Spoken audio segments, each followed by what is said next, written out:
Good morning student, welcome to my YouTube channel talent education point online classes. मैं वीरेंद्र सिंह आपका इस YouTube channel पे स्वागत करता हूं। ईश्वर से प्रार्थना करता हूं कि संसार में फैली भयंकर महामारी कोरोना से आप सब सुरक्षित होंगे एवं स्वस्थ होंगे। इन्हीं सभी शुभकामनाओं के साथ शुरू करते हैं आज का हमारा टॉपिक, जो +2 क्लास की पोएम पर आधारित है, जिसका नाम है आर्ट जेनिफर टाइगर।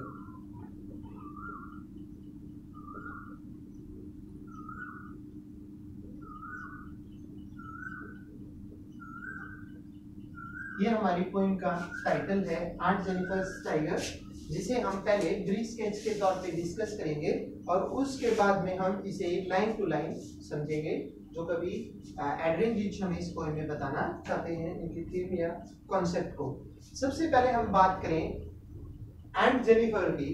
एंट जेनिफर जो है, she is a very old women, काफी वृद्ध औरत है, बूढ़ी औरत है, और she is making a painting, वो एक चित्र बना रही है, बट ऑन क्लोथ बाय जो एंट जेनिफर है वो टाइगर का निर्माण कर रही है, एक कपड़े के ऊपर चित्रकारी बना रही है, लेकिन पेंटिंग नहीं बना रही। वो चित्रकारी के भी अलग प्रकार होते हैं कि एक तो चित्र आप रंगों के द्वारा बनाओ, एक को किरोशिया इत्यादि के द्वारा, इरोमी के द्वारा बनाओ, वैसे ही हथदात या किरोशिया से एंट जेनिफर जो है वो चित्र बना रही है, किसका?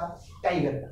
और जब ये टाइगर का चित्र बना रही है, शी इज सेइंग, वे कह रही हैं कि जो उनका टाइगर होगा वो स्वतंत्र रूप से घूमेगा, उसे कोई नहीं डराएगा या कोई भी उससे नहीं डरेगा, न तो उस पर कोई पाबंदी होगी, न ही कोई आने जाने की रोक होगी। क्यों?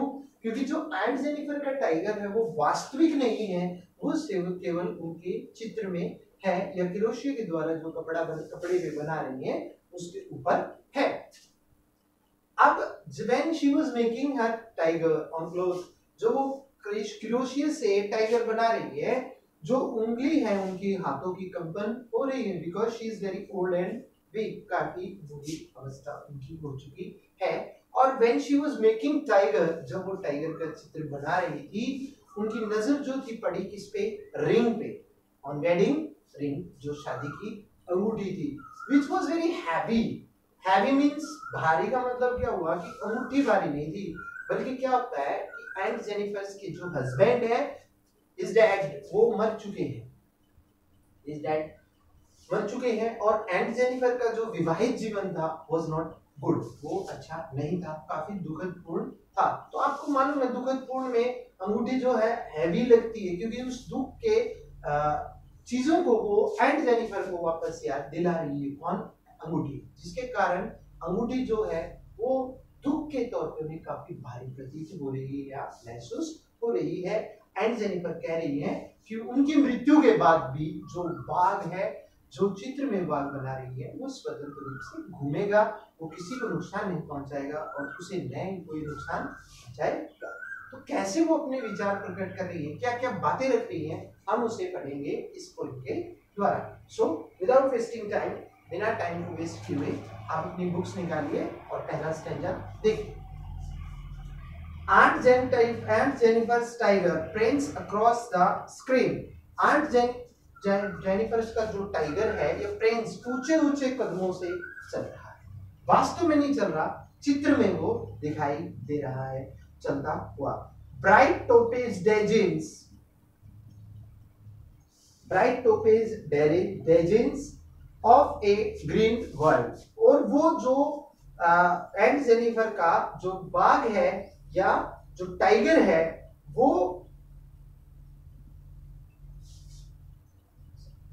वो प्रतीत हो रहा है किस पे? वन में, यानी कि उसको देखने के बाद लग रहा है कि वो कहां पे रहता है? हरे भरे वन में। कौन? एंट जेनिफर का टाइगर, क्योंकि आपको मालूम है टाइगर कहां पे मिलेगा? वन के अंदर। तो एंट जेनिफर जो है वो बाघ का चित्र बना रही है, जिनके कारण वो पुखराज या वन का व्यक्ति रहने वाला जो है वो लग रहा है या प्रतीत हो रहा है। They do not fear the man beneath the tree. Ant Jennifer कह रही है कि जिन बाघों का चित्र वो कपड़े में बना रही है, उन बाघों से डरने की आवश्यकता नहीं है। किसको? लोगों को। लोग उन बाघों से डर रहे नहीं है, बल्कि उनके चित्र में बाघ भी वहीं पर है और एंड जेनिफर का बाघ भी वहीं पे है और व्यक्ति भी वहीं पे चल रहे हैं। इसमें चित्र में आपने देखा होगा कई बार चित्र में जैसे वास्तव नहीं, सिर्फ एक इमेजिनेशन होती है, एक संकल्पना होती है कि भाई किसी के पास बाघ है और कोई व्यक्ति उस बाघ को पुचकार रहा है। अब इसे कंसिडरेशन किया जाए तो बाघ एक खतरनाक जानवर है, लेकिन चित्र के तौर पे वो प्रतीत हो रहा है कि उससे किसी को डरने की आवश्यकता नहीं होती है। ठीक है। They pace in slick celebrity scenery, जो विनम्र जो एंड जेनिफर है वो ये कहती है कि जो उनके बाघ है चित्र में जिसकी पेंटिंग बना रही है, उन बाघों से किसी को डरने की आवश्यकता नहीं है, बल्कि वो विनम्रता से एवं स्वतंत्रता से एक स्थान से दूसरे स्थान पे घूमते हैं बिना किसी रोक टोक के। ठीक है।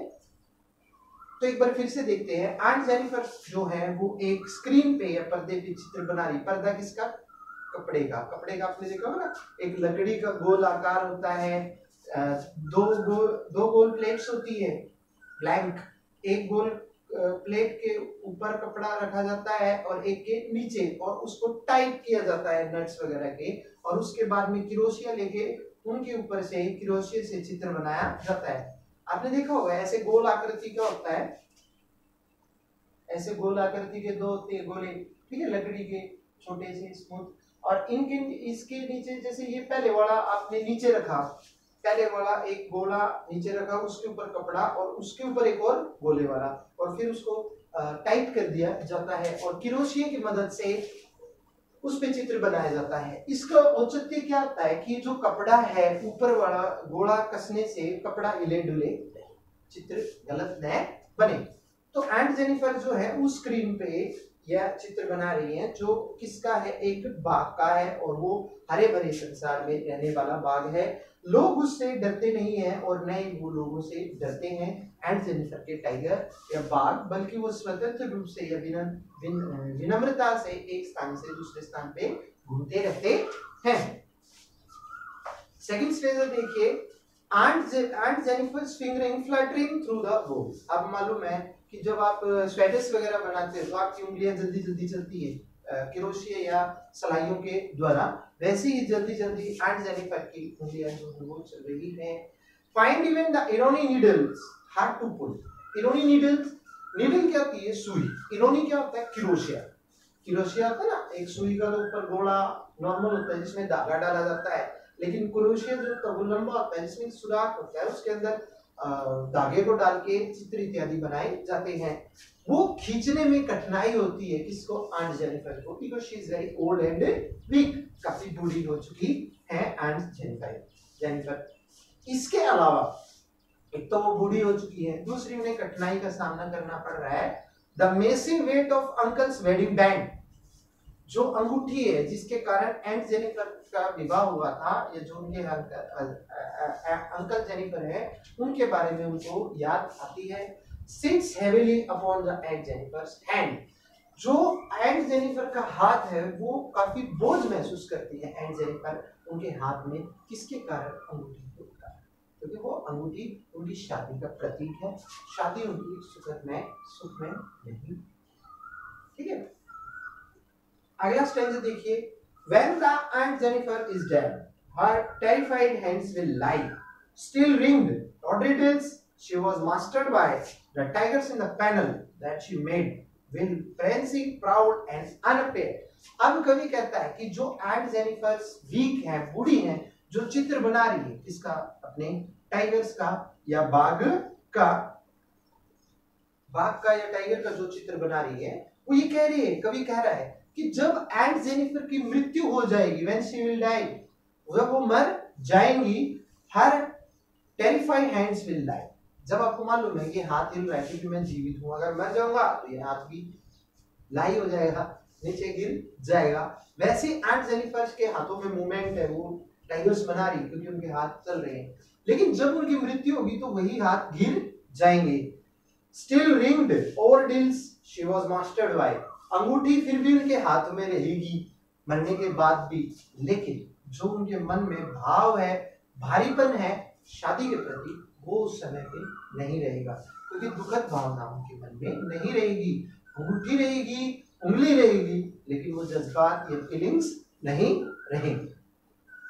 The tigers in the panel that she made, और जिन बाघों का वो चित्र बना रही हैं, will go prancing proud and unafraid, उनकी मृत्यु के बाद स्वतंत्र रूप से घूमते फिरते उछल कूद करते रहेंगे वो बाघ।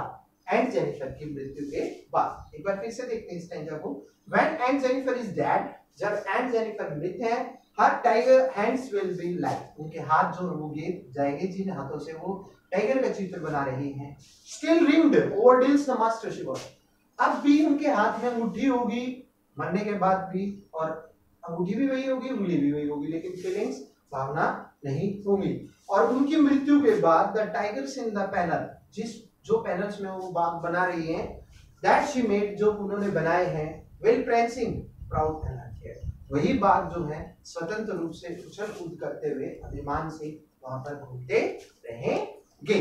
तो ये थी आपकी पोएम एंड जेनिफर्स के बारे में। आपने देखा एंड जेनिफर्स का जो जीवन है it was very sorrowful life.